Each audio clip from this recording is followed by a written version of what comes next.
Hello and welcome to the Bestseller Experiment, where we continue to discover what makes a bestseller and inspire you to start, finish and publish your book. I'm Mark Stay. And I'm Mark DeVoe. Well, listen, I can't wait any longer, Mark. This is such an incredible author we have on this week's show. I think we should dive straight in. Tell us about this week's guest. Well, Heather Morris is a native of New Zealand, now resident in Australia. And for several years, she worked in a large public hospital in Melbourne, and she studied and wrote screenplays, one of which was optioned. But in 2003, Heather was introduced to an elderly gentleman who a friend told her might just have a story worth telling. And that's when she met Lale Sokolov, and it changed both their lives. And their friendship led to Heather's debut novel, The Tattooist of Auschwitz, which has sold over 6 million copies worldwide and has been adapted for TV, which will be released in 2024. She has a new novel, Sisters Under the Rising Sun, which transports the reader to the women in the Japanese POW camps in World War II, and is another incredibly powerful story. I can think of no better way to celebrate 7 years of this podcast than with Heather Morris. Her writing, her attitude to life and her work just embodies everything that we love about writers, and it was such a privilege to speak with her. We discuss why she craves a personal connection in her stories, how she works with a researcher, and how one of the biggest selling novels of the 21st century started with a conversation over coffee. Absolutely brilliant. Well, let's dive in and have a listen with Mark chatting with the absolutely incredible Heather Morris. Heather Morris, welcome to the Bestseller Experiment. How are you today? I'm brilliant. All the better for being here with you, Mark. Wonderful stuff. Well, we're here to talk about your remarkable new novel, Sisters Under the Rising Sun. And this is the story of Nora and Nesta and a whole group of women who find hope in the darkest of places. Tell us about this book and where you first heard their story. Yeah, look, Mark, it's about 500 women. I've had to reduce it down to the two characters of Nesta and Nora and a handful of others. Mm-hmm. But we must never lose sight of the fact that there were in that camp 500 women and some 40 children. To be able to tell all of their stories was not possible. But in choosing the two people who I decided to focus on and to tell the stories through them, well, there were personal reasons for Nesta. I knew a little bit, living down in Australia, I'd heard a little bit about Australian nurses who'd been held captive by the Japanese during the Second World War. Didn't know much about it. I'd finished my last book, and my publisher and I sort of muttering about, well, what's next? That always comes along. I was having lunch with a couple of ex-colleagues who I used to work with. And I thought, okay, look, you're my vintage. I'll just run this storyline past you and see what kind of feedback I get. So when I said to them, hey, have you heard about the Australian nurses, etc.? And one of them sat there and she got a big grin on her face and she said, one of those nurses was my third cousin, Nesta James. Wow. I know her story. I know their story. I have what I crave for all my stories, a personal connection. Mm. And that was finding the family of Sister Nesta James. Wonderful. Because in the past, you've been able to speak directly to the subjects of your stories. And in this case, you're speaking to the descendants of the real Nora and Nesta. So how different was that? What were the challenges to overcome with that? Well, the main challenge was, in a lot of regards, the family didn't know the whole story. They knew snippets, they knew bits, they had the roundabout. And so it required, of course, an extensive research, and that's fine. I like doing that. Well, actually, truth to be told, I actually employ a researcher. She does it, finds it, and then I read it. But in the case of Vanessa and the other nurses who made it back from that terrible, terrible time, the Australian Army had recorded testimonies from them. And we found buried in the bowels of the Australian War Museum written testimonies, which were great, but we also found a couple of audio testimonies, and one of those was Nesta herself. So I had 2 hours of Nesta being interviewed by a terrible interviewer. Oh my gosh, I was getting sick to her. Gosh, they really blew it. They blew the chance to get from this incredible woman's story, more in depth. But it was enough. it was enough for me to now hear her voice, hear her accent, which was a combination of Welsh and Australian. It's quite beautiful. And hear the phrases she used. So I did get it kind of from her, but in a very roundabout way. Wow, that's incredible. I think the telling comment there is you said it was buried in the bowels, because we hear, and rightly so, the stories of the men in those POW camps. But I was sort of racking my brains. I grew up watching Tenko, which I think was probably the only representation I've ever seen of the women in those camps. So this is a story that's been largely overlooked, isn't it? Yes, and where this one differs, Tenko was Margot Turner, this incredible British lady whose story was told through Tenko. This story is a different camp, and it has that different complexity, the component of the Australian nurses. And while that may not mean a lot here in Australia and New Zealand, I'm hoping now that the book is out there that those two countries, because there's Kiwi ladies there as well, one in particular, Audrey Owen, that they will now learn about their own people, their own women and their survival. But of course the British were there, and the Dutch nuns were there, and the Dutch colonial women were there, and the Chinese and the Singapore ladies. There was a great little United Nations in there, really. What was the biggest surprise that came out of the research that you looked in? What was there something completely unexpected that maybe changed the course of the story? Look, it didn't necessarily change the course of the story, but it certainly changed how I felt about it. Yes, I'm finding these testimonies and they're buried. I'm going, okay, so they've been told, kind of, but why aren't they known about? And so when I started looking here in the UK, trying to work out, well, what's been documented about these British women and what happened when they came home?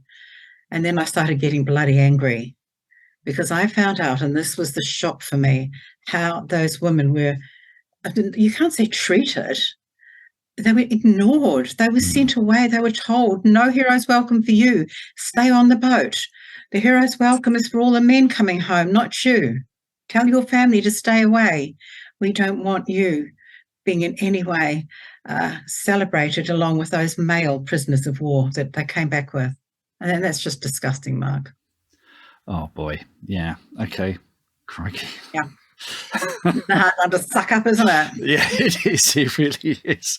But tell us, I love the musical element to this, and music is very difficult to write about. I think people attribute this to Frank Zappa, who says writing about music is like dancing about architecture. How did you write about the musical component of this wonderful story?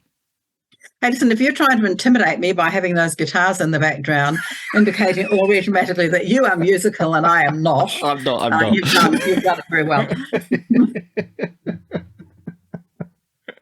Because I'm not, but yes, in terms of the music, it underpins their entire survival. It underpins the difference in being always absolutely down in the squalor of the mud and the disease for these women.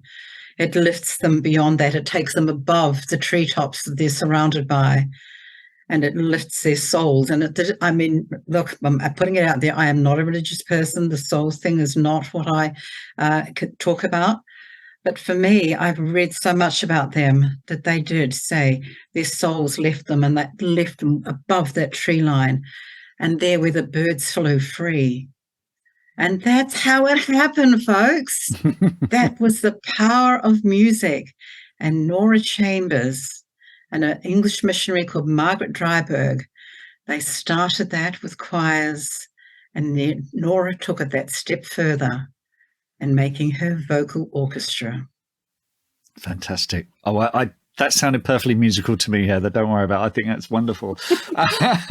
Now, your novels, they very often fictionalize real people and real history. And obviously you've had conversations with the people who lived through that history or descendants of people who lived through that history. But obviously with fiction, we need to be in the room. We need to get inside their heads. There needs to be dialogue that you're inventing. How do you make the distinction between those kind of things? When do you feel like, oh gosh, am I crossing the line here? Am I inventing?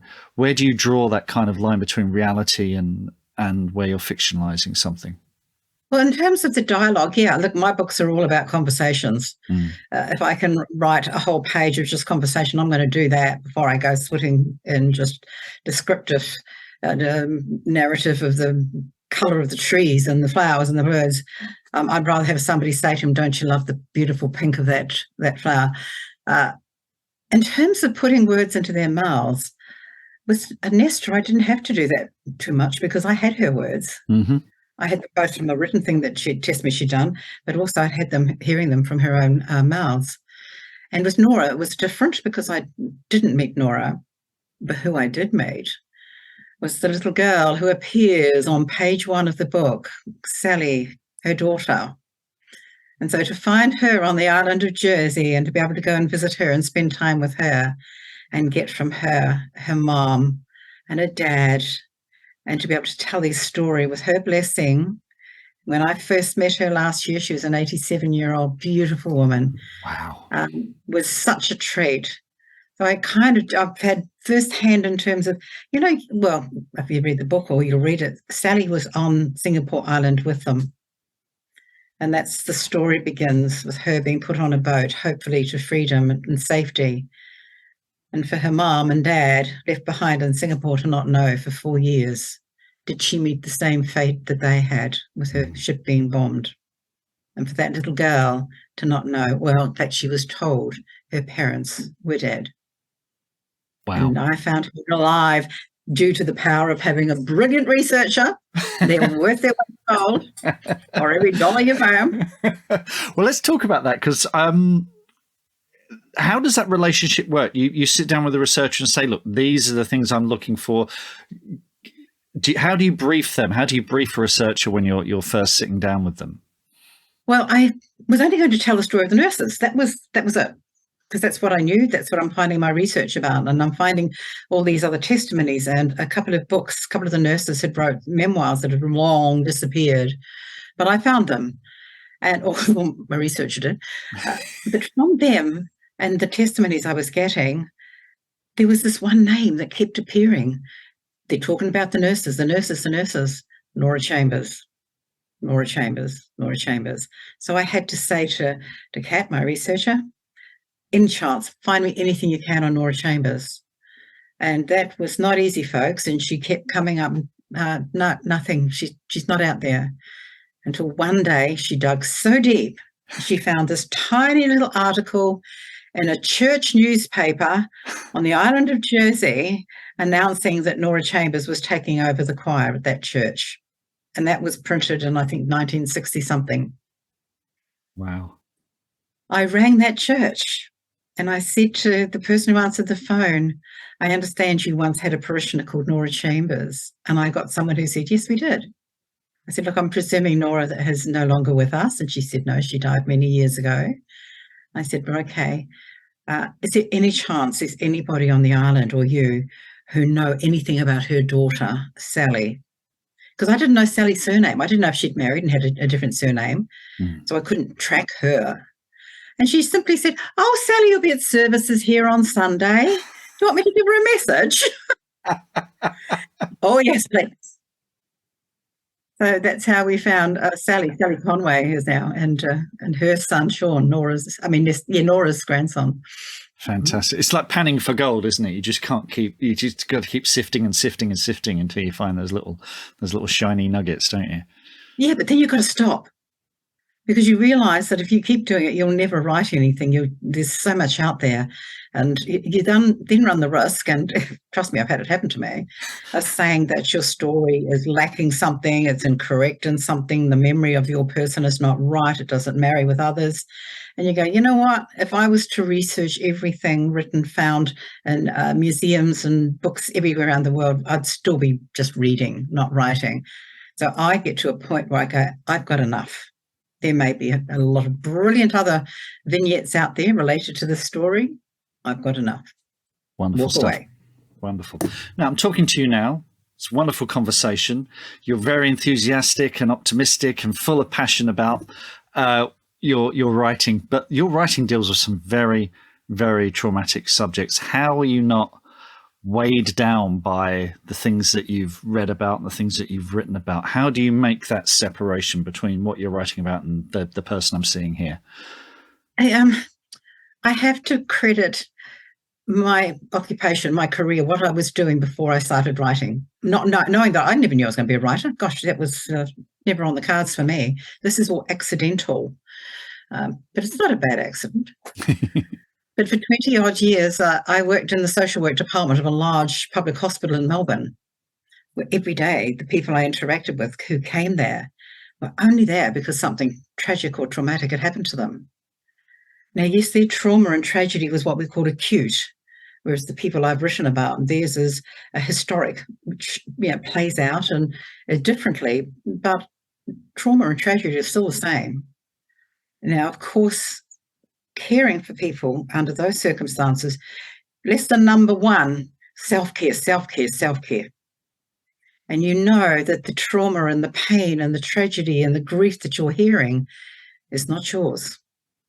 And while it can try and transfer, which is what it's called, from them onto you, you know that if you're going to be in any way helpful to that person who's talking with you and who you're listening to, because that's your job, shut up and listen, then you can't allow it to transfer fully onto you.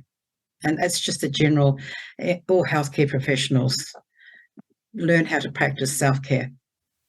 And listeners, if this is something you want to know more about, Heather has written a fantastic non-fiction book called Listen Well, and that talks about the role that listening has played in your life and your career. And one of the most extraordinary things is apparently you don't make notes and you don't record anything. You're not scribbling, you're not distracted, you're just focused on that one person. Can you talk about that?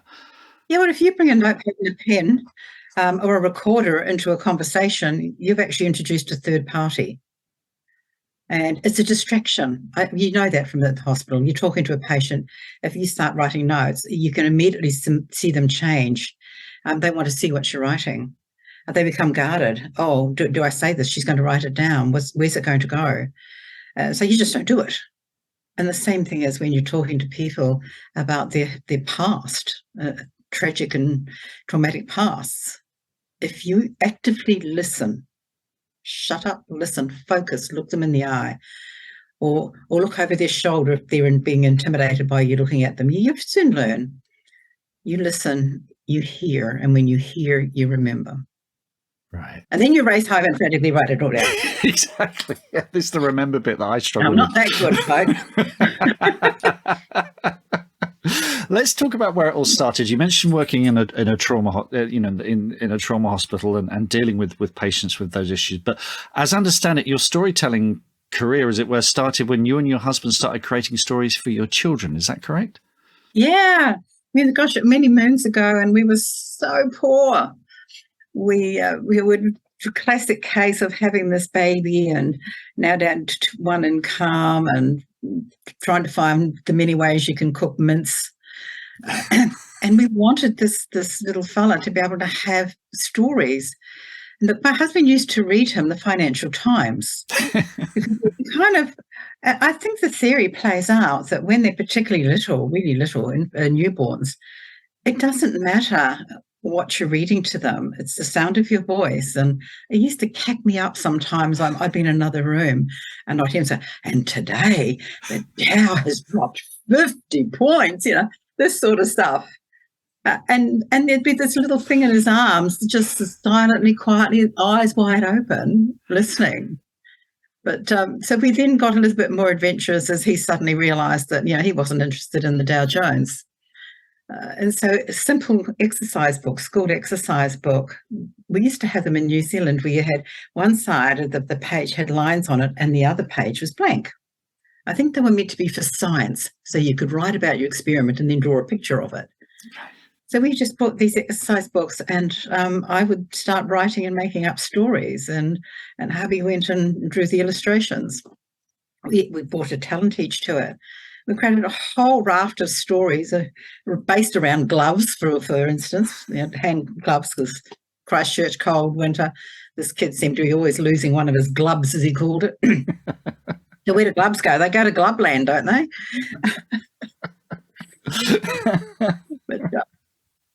Fantastic. And then you moved on to study screenwriting. And I'm fascinated to know what you learned from screenwriting and how Well, that was decades later. Right. That was a classic case of getting to that age in life where, your kids have stopped saying, "Hey, can you drive me somewhere?" It's, "Hey, just give me your car keys." And so you go, "All right, well, I've probably got some time on my, hey, do you mind if I have a little drink out of this bottle?" Go for it. I probably should have put it in a glass, but I don't have. I'm in a hotel, guys. It's water. And I was sort of going, okay, well, I'm probably entering well into my second act. Time to possibly get a little bit selfish and think about me. And do I want to do something different? I already was participating in sport. I've always been active in sport. I don't look at it now, but I joined veterans throwing and athletics. But I've always loved movies, and I thought, I'll write the next sort of blockbuster.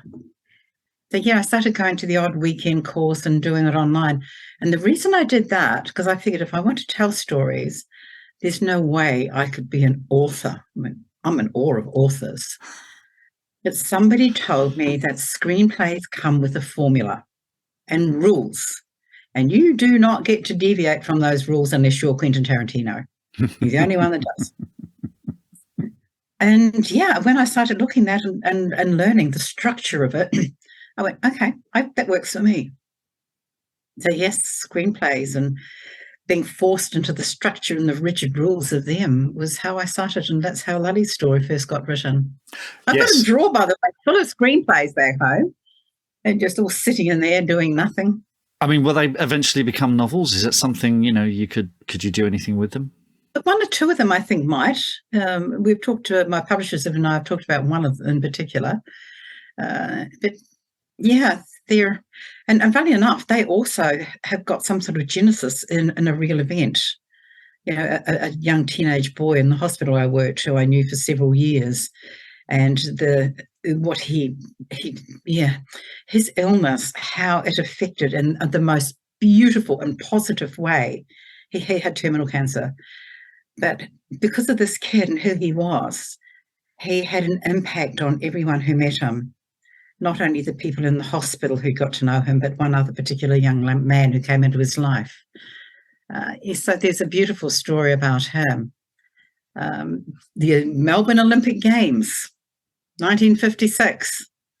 I discovered the man who was the head of security for those 56 Olympic Games. And after bullying him for months and months, harassing him, finally got him to talk to me and tell me about the lies, the spies, and the murders that went on during 56 Olympic Games that have been literally covered up by the government. Yeah, wow. Okay, they sound fantastic. Let's. You mentioned Lale there, Lale Sokolov. I know you've told this story many, many times, but it's such a good story, and I think it bears repeating, and it is inspirational stuff. But as I understand it, the Tattooist of Auschwitz came about because you had coffee with a friend. Is that how it all started? Yep. Just like I had lunch with this friend who was the cousin of Nestor. I got to stop having lunch and coffee, don't I? Or not? Oh, not.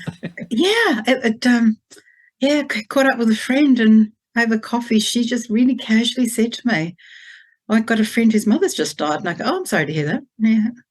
His father's looking for somebody to tell a story to. And I go, "Well, do you want to meet him?" I said, "Well, why?" And she said, "Because he wants to tell a story to somebody." I said, "Can't he tell it to you?" And she said, "No, because he wants someone who's not Jewish, and you're not Jewish." And I said, "What's the story?" And she still didn't know. And I went, "Oh, well, never mind. Yes, I'd like to meet him." So, yes, a week later, I met him. And so began this third act, as I now putting my life in, of writing books and living the dream. Now, what's remarkable is that he did insist that his story about being he didn't call himself a tattooist, did he? He was a numberer, wasn't he? He put the numbers. Yeah, I made the numbers. He just said, "I made the numbers." Yeah. And he insisted that it be written by a non-Jewish Right. And we live in an age now where, there's talk of cultural appropriation. Is this your story to tell? That kind of thing. And I appreciate that someone who's from, New Zealand and Australia, there's, very aware of telling stories of people from Indigenous backgrounds or what have you. Yeah. So was there any trepidation about telling your story? Was that kind of that blessing that he gave you? Did that help in a way?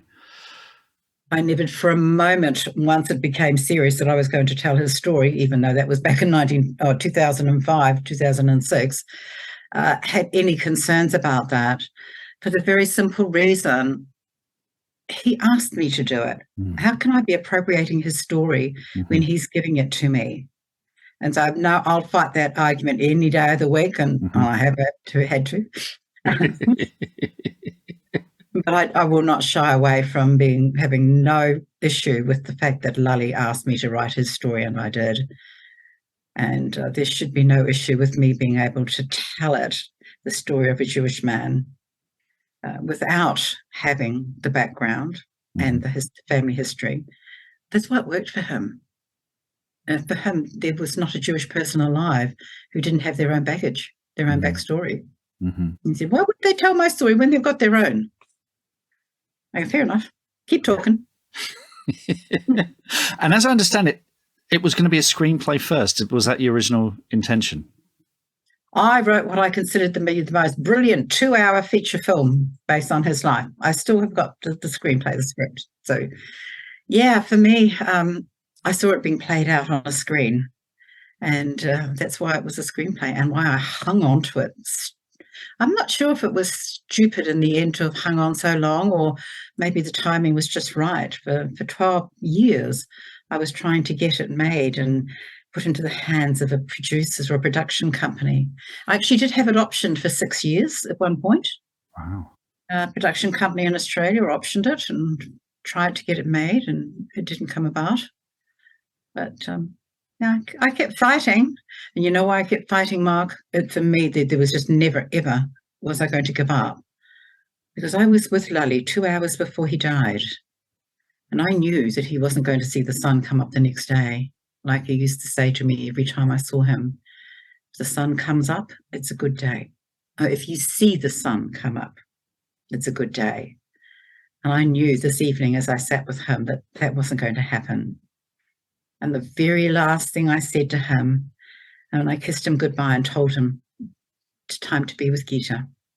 His son had been with him. His son had gone away for a couple of hours to give me, the only other person he would allow to see his dad, to have the precious time with him. And the last words I said to him, I will never, ever stop trying to tell your story. You trusted me. I've got it. And I'll keep trying.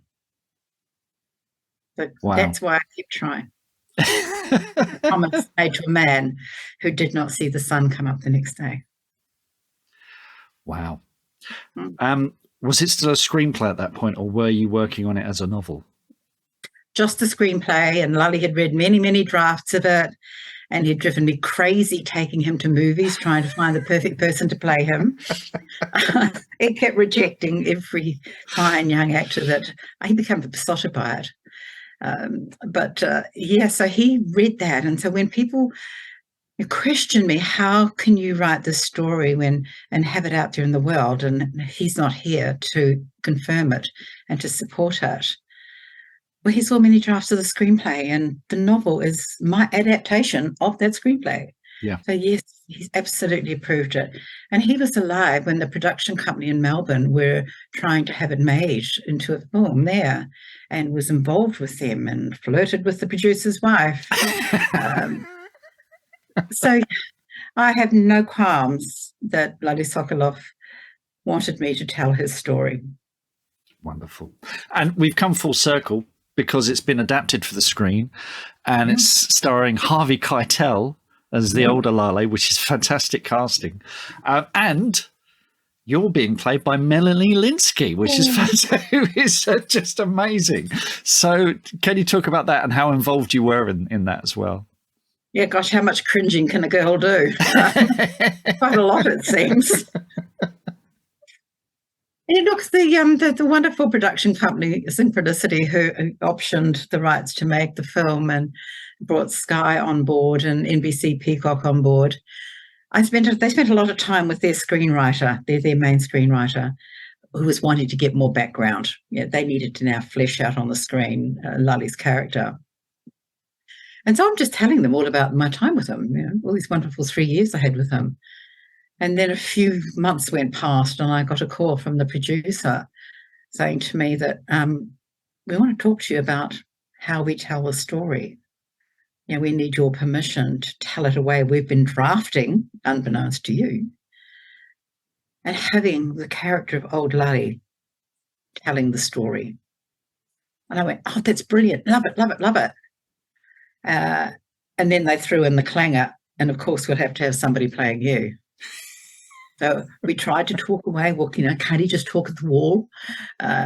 No, they needed that foil of Melanie Linsky to play me. So, look, they've done it beautifully, Mark. It's not going to be overpowering for those who love the book. The book is still being told. Yes. It's just through each of the episodes, Lali will come into old Lali. Harvey is incredible. My gosh, he's nailed this performance. Maybe he nails them all. But he comes in and starts talking about the vignette or the episode you're about to see, or the storyline. And then it just feeds into it. And often it comes back out to him too, and seeing his reaction to what he's just been talking about, supposedly. Right. I think they've done a pretty damn good job on how they've now treated the story. Brilliant. And you've got a young actor called Jonah Howard-King, who people may have seen in The Little Mermaid, playing the young Lale. Do you think you would have approved of him? Oh, the number of times I heard Lali say, "I was a good-looking boy. You get me a good-looking boy." He wanted Brad Pitt and Ryan Gosling to play him. They're good-looking boys, so they're good-looking boys. And Jonah is a pretty good-looking boy. He is. He's a Disney prince, Yes, but, oh my gosh! Yeah, he went to some extraordinary lengths to look the part. He lost a lot of weight, and he had no weight to lose. And with his head fully shaven, his portrayal of young Lali is just brilliant. And the beautiful actress from Poland, Anna Prochniak, she is getter to a T. Right. And, we've scored in a couple of other areas. Oh, my gosh. The actor playing Beretsky, this bad, naughty German, is this really bad, naughty German actor, Jonas Ney, who can send chills down your spine with just a smirk, folks. But I adore him. And, the actress who plays Silka, she is the granddaughter of the most famous Israeli actor, Topol. Oh, right. And this is her first acting performance in any kind of production. And she's wonderful.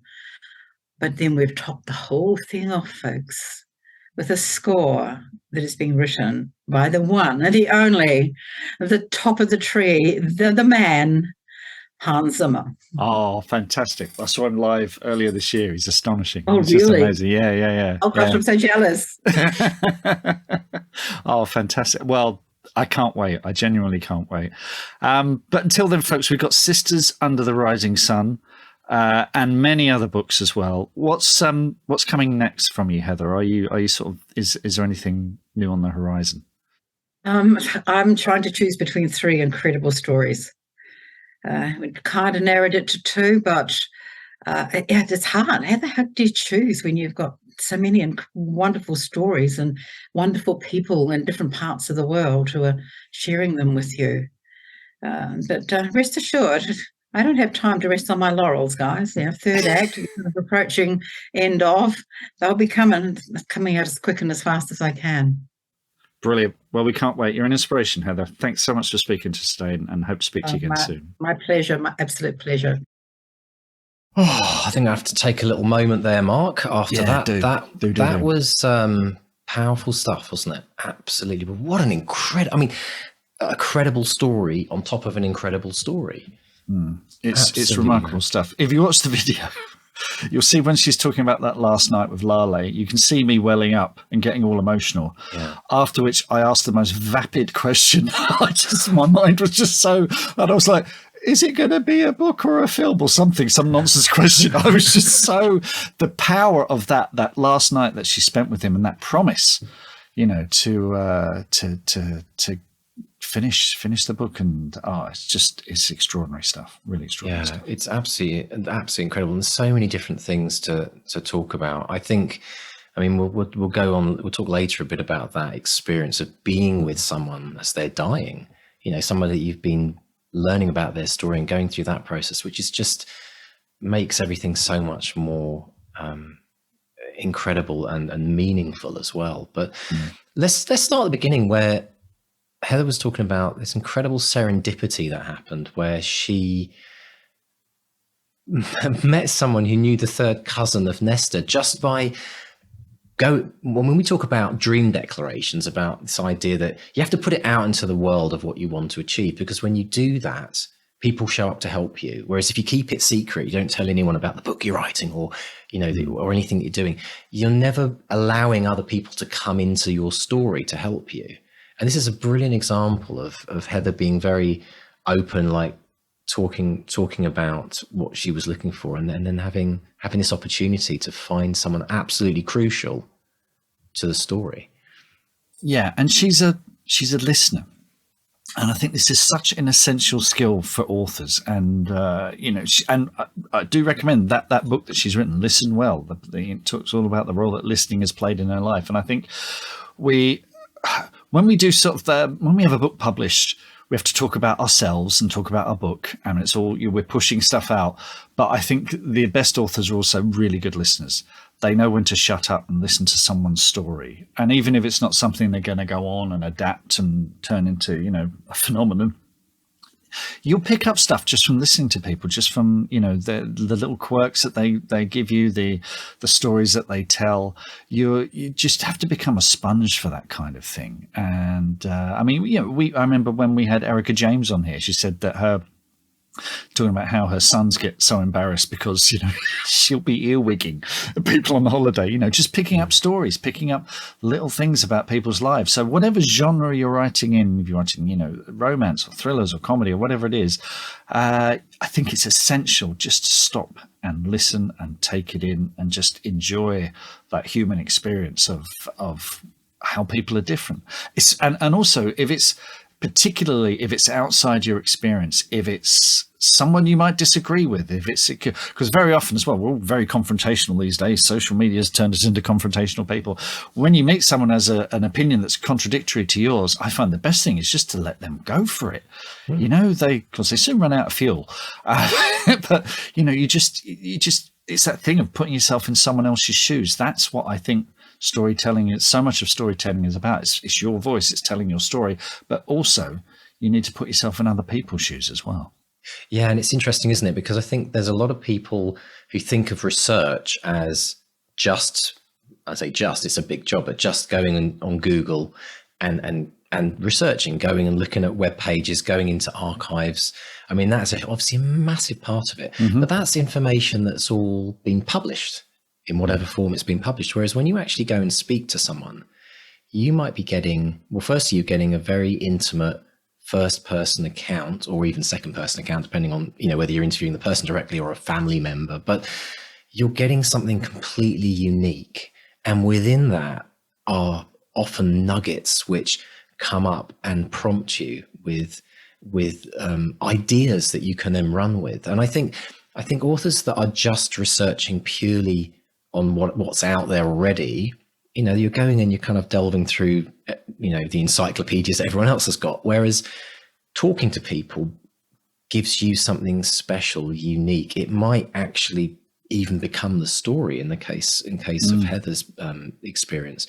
And I mean, even I think back to reality, and I remember you interviewed, you went out and you found people you wanted to get. I remember you sat with a healthcare specialist, was it a doctor, a surgeon, asking about how certain things work so we could get that right in the book. And then you spoke to someone who was a who drove the old buses, an old bus driver that could tell us about the bus that we were writing about in that book. And you know, the richness of those conversations I felt really came through in those parts of the book, and they wouldn't have been the same if it had just been like looking at, you know, what Google told us about. No, absolutely. I mean, for the Holly King, there's a character in that comes back from the war, and they're suffering from what we'd call PTSD, post-traumatic stress disorder. And I did research, I looked things up, you know, I read a few books, but it's not the same. And I found a couple of, you know, former soldiers who suffered with it, who were willing to talk to me. And it made such a difference. And, you know, their generosity in being able to share that with me. It's one of the things people talk about in reviews of the book. It's made all the difference. Yeah. It's really worth doing. I mean, people kind of poo-poo the idea of sensitivity readers and blah, blah, blah. All that is just listening to other people and hearing their story. That's all it is. Without it, it's just you wading in, and you're going to get it wrong. You're going to have an idea, but until you talk to people and listen to them and get their story and get their thoughts, you know, it doesn't have that extra layer that makes all the difference, I don't think. Would you agree with this idea that like 1 hour conversation with someone is worth 50 hours of trawling the internet for articles and books? Well, I'd have to check your sums there, Mr. But, I'm just thinking, like, just in terms of a ratio, it's got to be more valuable per hour of time spent. Yeah, and without question. Yeah, because it's the stuff you don't know you're looking for that is the frosting on the cake. It's the thing they go, oh, by the way, did you know this? It's like, no, I didn't even know that was a thing. That's the stuff that makes all the difference that goes in. And it's those little bits of serendipity. It's those little things that you didn't know that you needed that make all the difference, which is why it's worth being a good listener. Absolutely. And it's a good point to question as to whether, if Heather hadn't have pursued that route to find a subject, would whatever book she ended up writing been as successful as it was? It's you know, I think we know the answer to that. Yeah. Now, she also mentioned as well that a lot of parents are going to, I think, really connect with this idea that she started off kind of writing stories with her husband for their kids, which I think is, even for people that have always been interested in writing. I mean, I bet you there's a lot of parents listening to this right now who are in the throes of, you know, youngsters and busy life and no time to sit and write even 200 words a day. But maybe they're making up bedtime stories, which is something I used to do every single night. I'm sure you probably did it as well. You make up characters, make up stories, and more out of desperation just to get the kids to lie still in bed and hopefully drop off asleep at some point. But I never did. I never did. But mainly it's because I was writing my own stuff. I was like, I'm not giving this for free, kids. You know, let's read some Julia Donaldson instead. You know, I used to do this thing, Mark, where I used to get the kids in bed. They had bunk beds because they were my two eldest were quite similar in age. So, and the hardest thing, every parent will know this, the hardest thing to do is just to get the kids to settle down, because it's like they brush their teeth and put on their jammies, and then it's like they disappear somewhere, and it appears like they've just drunken a whole litre of Coca-Cola, and then they start running around the house, and it's like we come out of the bath and they're all and it's like, dudes, like, just calm down, get to bed. So I used to do this thing where I used to double up, talk about self-care. I used to get them in bed. I'd make sure they were lying down. I'd turn off the light so it's complete darkness. I would then lie on my back, so I'd just like chill out, like kind of in a yoga position. And then I would tell them a story, and I'd sometimes be there for like 30 minutes. And I'd keep pausing and waiting to hear a question. And if I didn't get a question, I knew they'd both fallen asleep. So on the one hand, my stories were that bad that they fell asleep. But at the same time, it was such a lovely bonding experience. And even today they talk about, oh, whatever happened to, and they would always add things, oh, can you do this? And I'd sometimes ask them to add things in. I mean, it's not the same. You can get that with ChatGPT now, where you can like create stories with the kids' names. It's about making that connection. I mean, we've had a few authors who've done that thing of, but yeah, I could never. I was always too knackered at the end of the day. I mean, we would read to the kids every night, absolutely. Brilliant. And we loved it, and it was brilliant. And I always did the voices, and I still think my version of the Gruffalo is unparalleled, frankly. So that's something I want to hear. The Gruffalo was a big one in our house as well. Yeah. Managed to get impersonations of Michael Caine and Sean Connery into that one. Did the snake and the owl and all the others have voices as well? Yeah. I forget which one was which, but that was great. And then I remember reading, it was Neil Gaiman's The Graveyard book, which I remember getting to the final page with George and actually choking up because the ending is so emotional. The ending, it's such impact. And we're both sitting there sort of sitting in numbed silence at the end of it. It's a great book. One of his best. Yeah. But from that experience of just telling stories, again, it almost felt like Heather talked about this idea of a second act of parenting when the kids become more independent, that kind of like mid-teen, where they tend to want to kind of hang out with their own friends. They don't want bedtime stories anymore. No, they don't even want hugs, half of them now. They don't even want any kind of physical kind. It's like, oh, come on. But the interesting thing is that I think in some ways that experience that she had telling stories with the children probably played a huge part, because then she talked about once they became independent, she then thought, right, I can reclaim a bit of my own life back now, my non-parenting, right? And that's when she started learning, decided, right, I'm going to take a course. I'm going to delve into this. And I'm wondering again, would that have happened if she hadn't have kind of had that experience of telling stories with kids? It's so interesting to think about all these different sliding doors that come about. But again, it was a course that led her down this route of wanting to then write. Yeah, the screenwriting. Screenplays come with a formula, which don't necessarily agree with. I think there are more Quentin Tarantinos than formulaic screenwriters. Oh gosh, we could do a whole hour on that alone. But yeah, it's that thing of understanding structure, I guess, comes from that as well. Screenplay is, if you study screenplays, they tend to focus on structure and that kind of thing.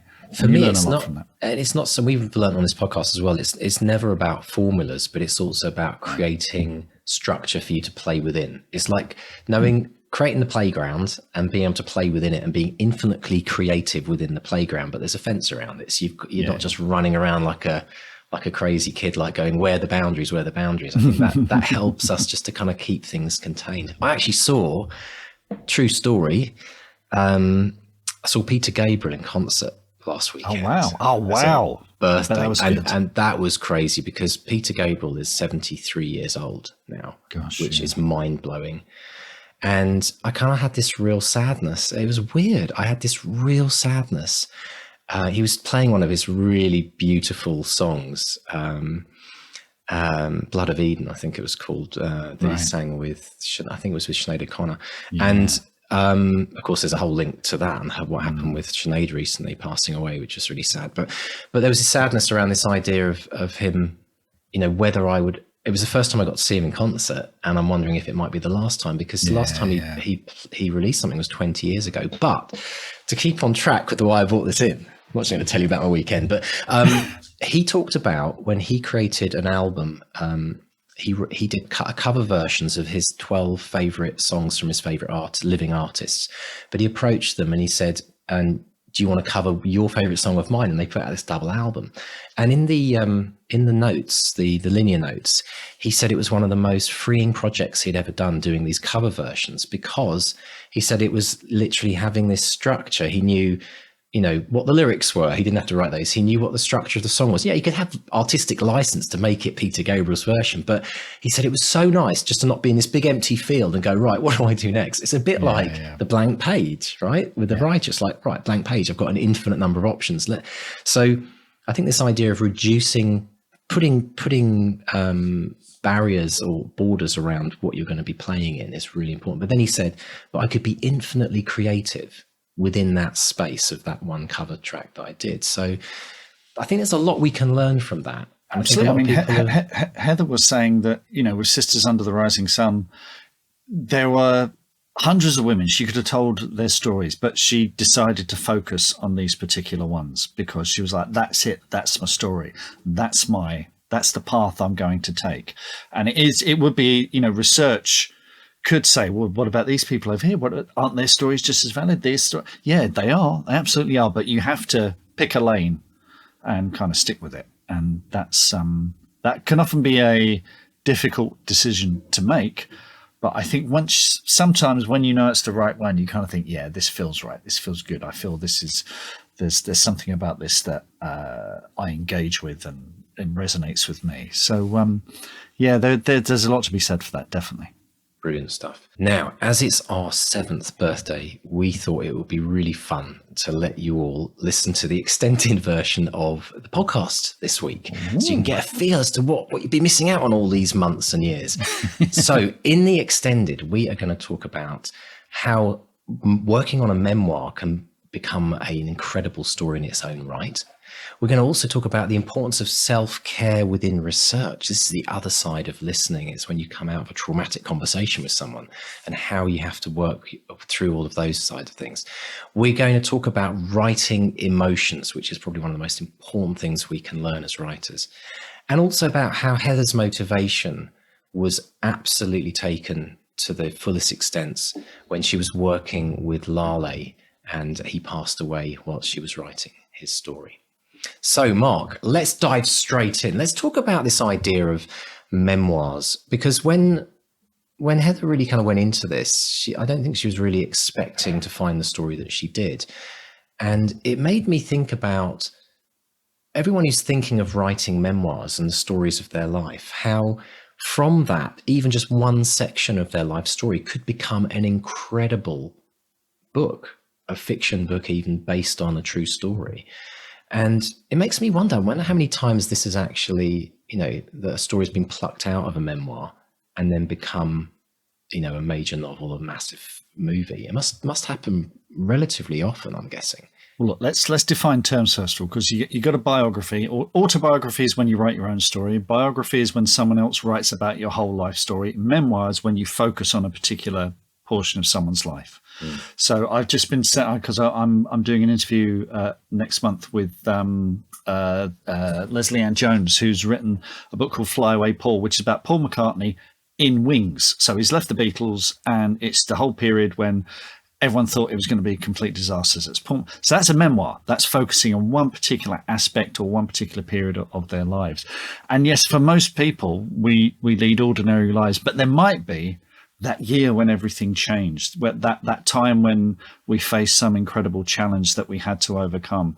So that can be extraordinary. And that ties into that whole thing of storytelling, which is when you're writing, it's fiction or if it's a memoir, you're talking about that time when everything changed.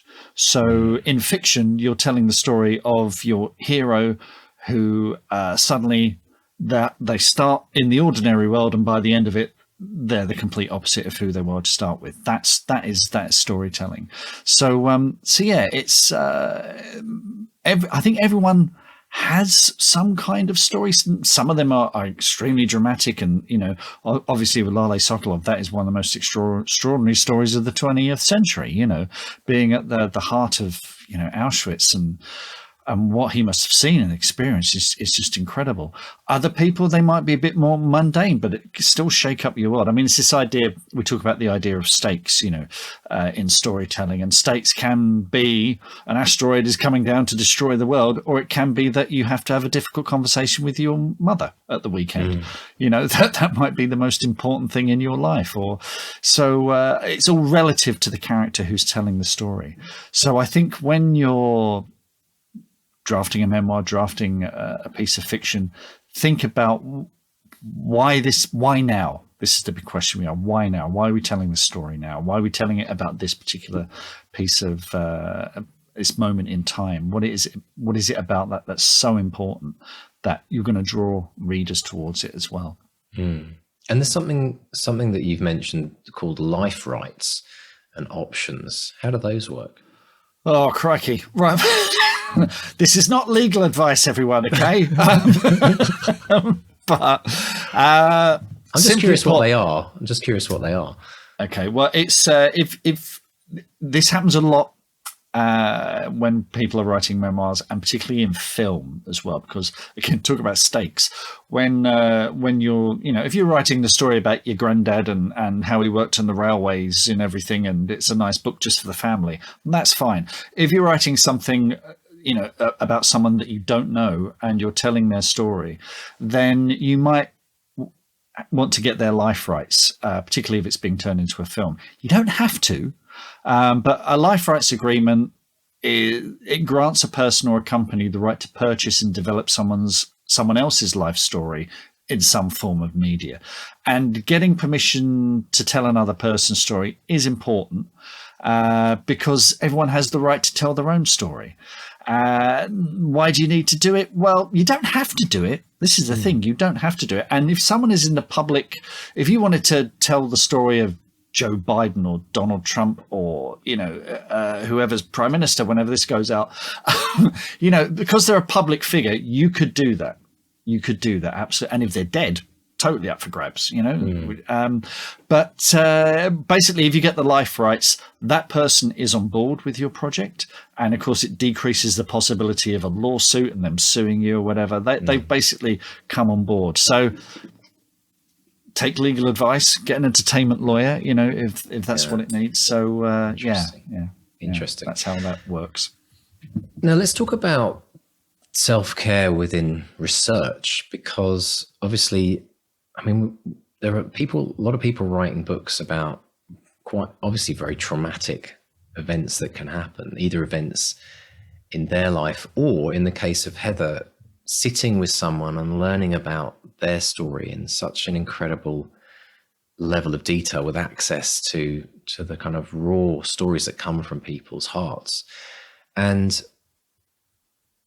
it's interesting that Heather came from a self-care kind of counseling, healthcare background, because you do need to have a degree of self-care as an interviewer, as an author, if you're really going deep into that story, because you obviously have to be affected by it. Otherwise there'd be no emotion in your story.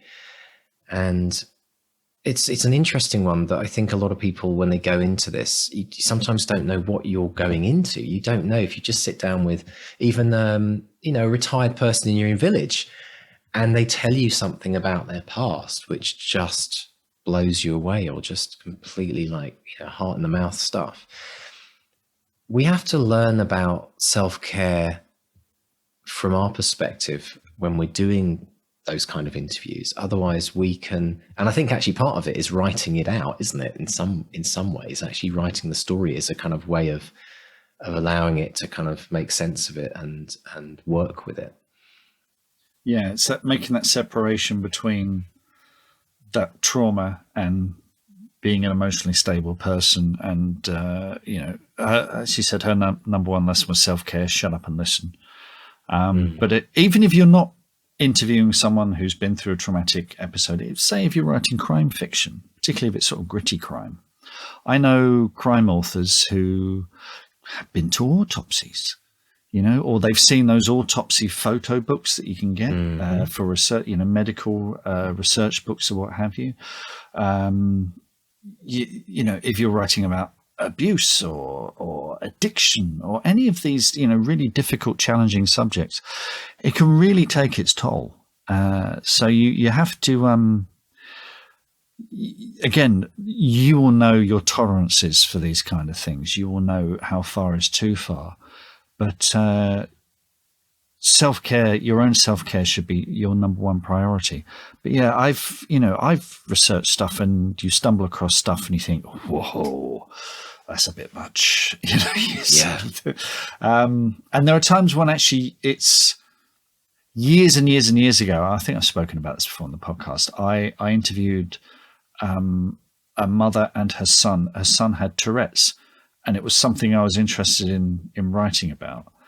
And having spoken to them, I realized not only was I not well equipped enough to write about it, but everything I knew about it was wrong, to the point where I'd have to completely restructure this. And I kind of thought, I was so glad I did it, because it stopped me from going down the wrong path and getting something completely wrong.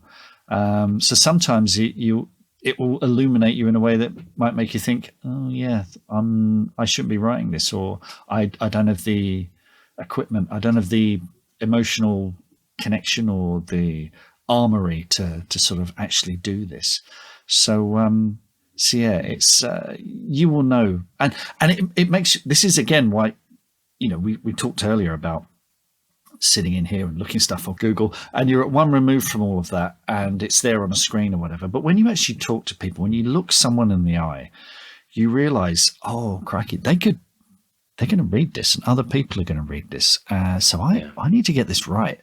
And so coming back to the self-care thing as an author, you need to reconcile with that. And again, if it's a bit too much, then maybe step away, maybe, you know, take another path. I think it pays to be bold. I think, and we'll talk in a minute about writing emotion in fiction, but you will know your own tolerances, and you'll know when to stop. But it can be really, really tough. And it's also about knowing your limits as well, I think. Yeah. I was watching a show with my daughter the other day, which was one of these kind of like 911 emergency. It was a drama. It wasn't real, but it was based on, everything that was happening in there could happen in real life. And it was just one disaster after another. And it was heart-wrenching. And my daughter was loving it. And I was sitting there, and I literally we got through 1.5 episodes, and I turned to her and I said, I can't watch any more of this. I can't. I felt so emotionally beaten up. And I actually said to her, why don't we watch a zombie flick? Because like having zombies eating people, that's not real. I can handle that. But watching someone like sitting on the edge of a bridge or falling from a roller coaster, or, it was awful. There was, seriously, there was one. Should this come with a warning? Well, I hope I should have done. I've never seen this before, but I hope this isn't based on a true story, but it was about a teenage girl that had a pregnancy, and she I don't know how old she was, but she lived with her dad, and her dad convinced her not to keep the baby, and they flushed the baby down the toilet. And the person in the flat below heard this crying coming from behind the wall, and God. I know, right? And they came in, and they actually, then this baby was stuck in this drain pipe, and I was just sitting there going, I can't do this. But and it was that level of type of story, and I just thought, so you need to know. And I know from my own personal experience in life, especially in the last few years, my tolerance for real life trauma has been greatly reduced, because even in fiction, I rewatched Don't Look Now recently, the Nicholas Roeg film with Donald Sutherland, Julie Christie, and it's still an absolute classic. It is a traumatizing film because it opens with the drowning of their daughter. She falls in a pond and drowns. Now, when I was a teenager lapping up horror movies, that's very sad. Bring it on. When you're a parent, it's like that is your worst nightmare. And it has this whole other resonance with you. So it's. So you need to know what you're letting yourself in for. It takes a certain kind of person to bring out those stories, and it takes a certain kind of person to be able to then write those stories, which Heather did. But it also goes now back to like how you write with emotion as well. Because if you tell a story, nice segue, but if you tell a story and it's just very kind of factual, well, it's just a series of events. It's lacking 90% of why you're doing it. So tell us a little bit about writing emotion. Well, I want to talk about writing emotions in fiction, but also at the same time eliciting an emotional response from your readers. And it's a really, really tricky part of the writing process, because it's first of all, it's tough to do, and it's tough to do without falling back on lots of well-used tropes and cliches. If someone's happy, they've got a spring in their step, but they're sad, a single tear rolled down her cheek. Fear, his heart was thumping in his chest. I wrote that today. And there's nothing wrong with these. Tropes are good, but you don't necessarily should reach for the first thing that comes along. One little top tip is to think about form and style when you're writing. So if someone is angry, use short, snippy language. Keep it short and snappy. You know, the way that if they're relaxed, then the prose can be relaxed too. If they're head over heels in love, the prose can be dreamy and delirious. You know, so think about the form, the way you're writing now. That can change from POV to POV, and depending on the tone of that particular moment. So things to consider when you're writing emotion, think about the physicality of it.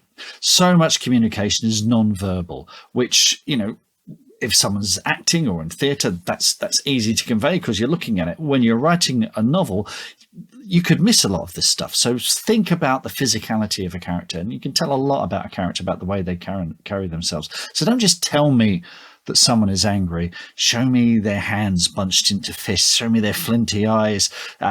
Show them smashing stuff up, you know.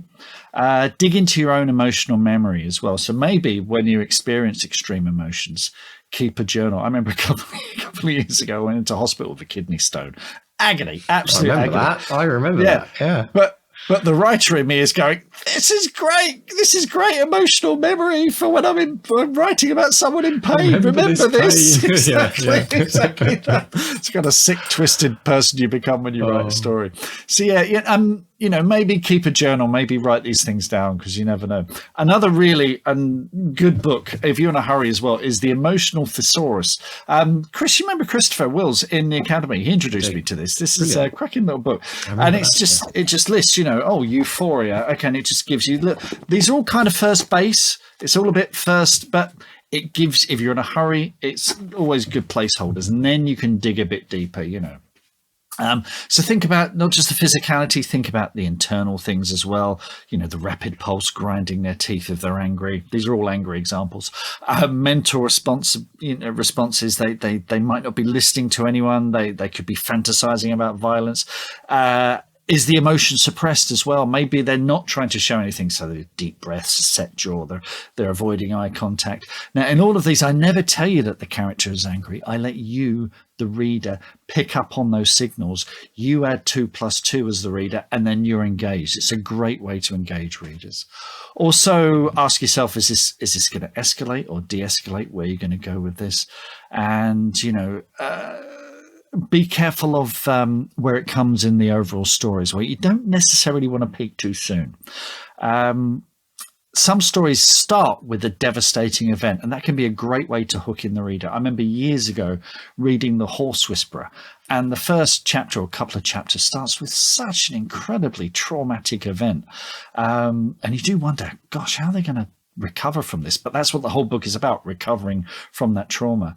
Now, if you're not careful, it can come across as a cheap way to elicit emotion. You do need to earn an emotional response from your reader. So how do you do that? Well, this is going to sound flippant, but the best way to elicit an emotional response in your reader is to write a compelling story with a character that's engaging and relatable. We've spent 7 years talking about this stuff, so it's easier said than done. But if you take the time, now here's the thing, if you take the time to consider the kind of reaction you want from your reader, and not enough authors do this. We kind of think, I'm going to write a story and it's going to be about this.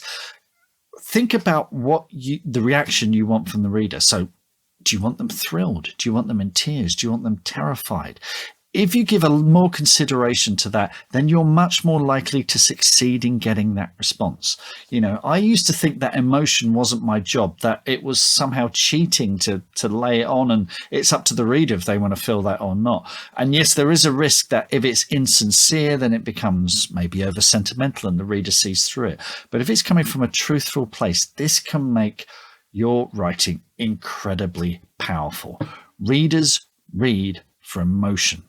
So you've got to give it to them in spades. Brilliant. Excellent stuff. And as a writer, you've got to feel it when you write it, I think, as well, don't you? To some extent. Opinions divided on that. Opinions divided. I mean, I know method writers who, and I've written stuff that's made me well up. Yeah. I think Sarah Pinborough was on a panel recently, and she was like, "Nope, don't feel it at all." But, you know, but that's probably because she's, I mean, but I guess there's also, it's like a surgeon, I think. The more you do the operation, the easier, and the more you detach yourself from the fact that you're opening up someone's body. But I think as you're kind of getting into it, if you're not feeling the emotion, then I always wonder how a reader's going to feel the emotion if you can't feel it. It's a bit like if you don't believe in your book, why should anyone else believe in your book? Yes, it's the same kind of idea, but fantastic, brilliant stuff. Yeah, emotion is so massively key. And the final bit we're going to talk about is also linked to emotion as well. It's the emotional journey that Heather went through when writing The Tattooist of Auschwitz, because little did she know, I think, really, when she got into this project, how it would like morph into this incredible story. And then that Lale Sokolov was basically going through the final days of his life. Yeah. And so I feel that there's this sense of, she had such a deep emotional connection, and she said, I am never going to give up on getting this story out there. And she gave this promise almost to him, and it became more than just writing a book. It became a personal mission for Heather to make sure that she honored his story and his life by making sure it got out there. And that's an incredible emotional connection that you get as an author. And I think I experienced something very, very similar when I was sitting with Jen in palliative care. And for people that don't know, that was my wife, who passed away 5 years from cancer, if you're new to the podcast. And I promised her that I would get her children's book out into the world. And it was that living with someone in their final days makes something so much bigger than just, publishing a book. It was it was more about fulfilling a legacy for someone. And I think Heather must have experienced this incredible sense of responsibility and motivation. And I'm sure the push that she had led to the success of the book as well, because there was so much at stake for her. Mm-hmm. So you have to kind of, as you go into these scenarios where you find someone with an amazing story, or you're living with their life with them in some extent, and you get to know them intimately, as Heather did with Lale. It makes the whole writing project so much more important. And sometimes I think that's what we need as writers. Sometimes maybe we just don't have that thing to keep us going.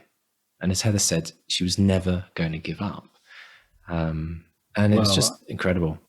I mean, we talk about accountability on this podcast a lot, and very often we're making a promise to ourselves. Exactly. But here it's easier to break. Yeah. Yeah, exactly. But here Heather's making the ultimate promise, really. Yeah. It's powerful stuff, isn't it? Really, really is. Really is. Yeah. But happy ending. I mean, obviously the success of the book, and again, we always talk about this in the bestseller experiment. Yes, it's nice to get a bestseller, but actually what you're doing is those 6-7 million plus readers that have read that story has had an effect on a huge number of people, that you can't read a book like that and not take it with you for the rest of your life and maybe change how you see the world a bit. And that's the power of the bestseller. It's the effect of the number of people that your book has, which is the privilege in some ways of anyone who has a 1 million selling plus book. This is the thing. It's called the bestseller experiment, and we've often joked, sometimes it's bestseller can be a dirty word or whatever, or it's too commercial, blah blah blah. But the fact is, you hear authors will say, oh, well, I don't care about sales. I just want people to read it and enjoy it. Well, unless you sell a few copies, they're not going to read it or enjoy exactly. it. So, and if you're exactly, and if you're telling a story like Lale's, then you really do want people to read it and, and take it on board. I mean, we look at what's going on in the world at the moment. You need to hear these stories. It's so important. It shapes the fact that exactly the fact that this has been a massive bestseller and has affected so many people and opened their eyes to this man's extraordinary story. As with, I mean, this is the thing. Let's not, this isn't Heather's only book. A lot of people are going to read Sisters Under the Rising Sun and go, I had no idea there were women in prisoner of war camps in Japan. I know. I mean, she said when they came back from the war, they were essentially told, sorry, you don't get that hero's welcome. I couldn't believe that. Girls, back to work. I could not believe that. It's easy to forget, isn't it? It's easy to forget that was the reality of the world that people lived in back then. And it shows that we've made progress, but not enough. Yeah. But it's just incredible. So, folks, we're really getting to the core here of what it is to be an author. And that, after 7 years. Exactly. Maybe we've suddenly found out. But it's something about, there's something about this idea of writing, being on a mission when you writing with purpose, writing something that means something, that will change someone's life, that will change the way people look at the world, that will give us a greater perspective on our own position in the world, and also teach us how we can make a difference through someone else's story and example. And I think this is what it's about. It's about life at its very core. It is, but you don't have to write about the Holocaust or POW camps. You can write about a murder mystery. You can write about dragons. You can write about people exploring the depths of space. And all of these stories are about the human story, the human existence, the experience. They can all give us different perspectives on what it is to be a human. And that's what storytelling is. Yeah, you're right. I think we have finally cracked it after 7 years. We have. God, it took us a while, didn't it? Well, I'm a slow learner. But brilliant. We just want to say a big thank you again to Heather Morris for being on the podcast with us. And we want to wish her every success with the amazing TV series that's coming out. Hans Zimmer soundtrack. I mean, hello, I'm sold on that alone. I'll just listen to the soundtrack to start with. But Harvey Keitel is coming out on Sky, we think, in the UK, NBC in America. This is just the story continues. It continues to grow. It continues to spread, and more people are going to be brought to the book as a result of seeing screenplays. So absolutely brilliant. So thank you so much, Heather, for bringing us that incredible story. And we cannot wait to see what happens next with the new book and with the TV series as well. So brilliant. Well, folks, that's the end of the extended. We hope you enjoyed it. You can see there's a little bit of a different flavor. But if you enjoyed that, we've got tons of extendeds that you can get. If you go to our website, bestsellerexperiment.com/support, you can get the extendeds of all the episodes we've done previously with extendeds. And and we were thinking, as it's our 7th birthday, maybe that could be your birthday present to us. If you've not yet signed up to become a patron, maybe that would be your present to us, which we would greatly appreciate, because it absolutely helps hugely with the increased running costs of the podcast and like. So thank you so much for spending the time. And now, Mark, as always, let's talk about the wins and what's going on in socials this week. Okay, let's start with Gavin Ralph. Gavin, great member in the BXP group on Facebook, says, I have a win to share. An author friend and I shared a stall for our first in-person event. Now, Gavin is an Antipodean as well. He's on the other side of the world in New Zealand. He said it was at the Rainbow Fair with all sorts of fantastic LGBTQ plus creators, products and services represented. They also had stunning drag performances throughout the day to keep everyone entertained.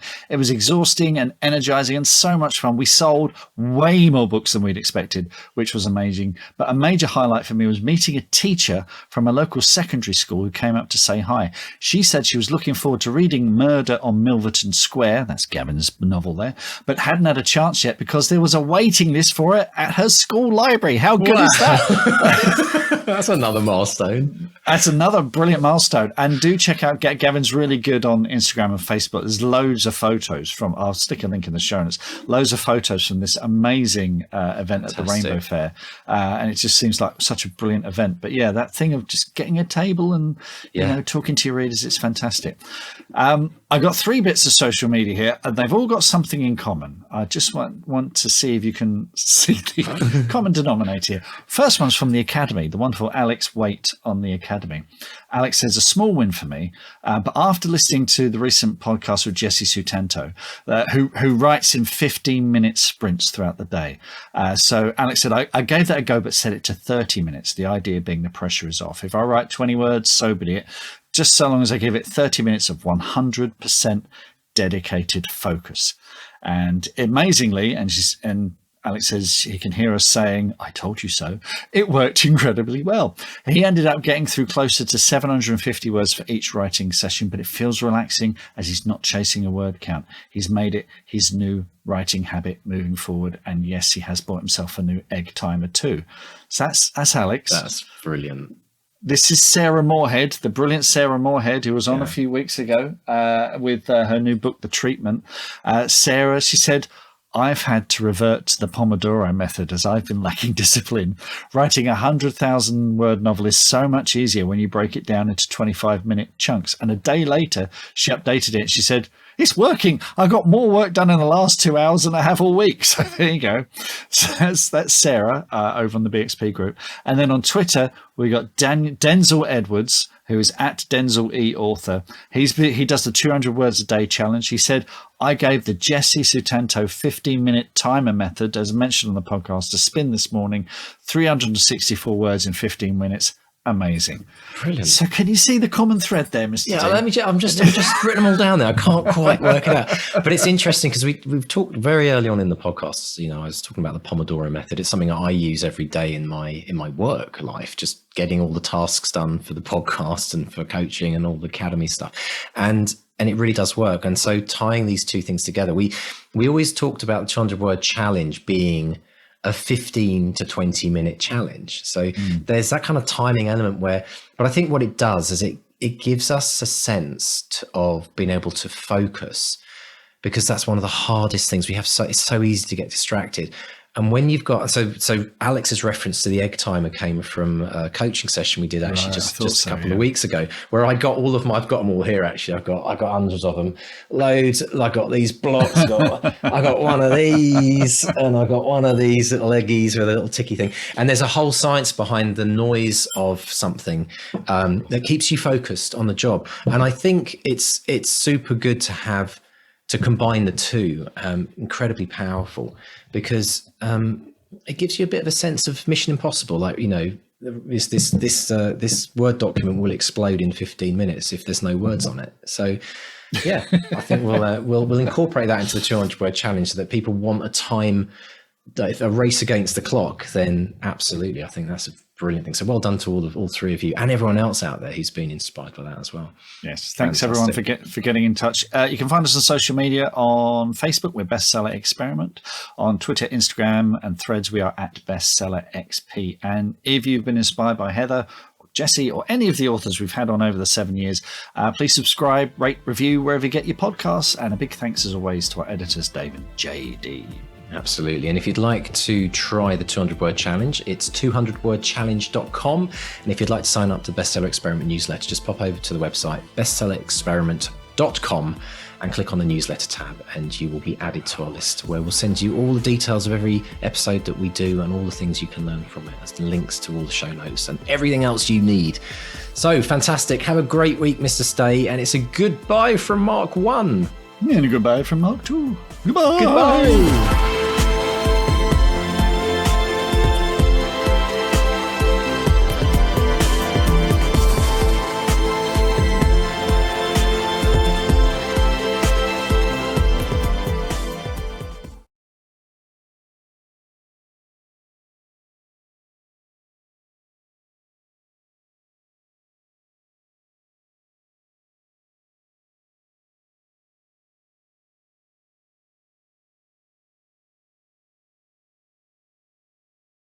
What are your writing dreams?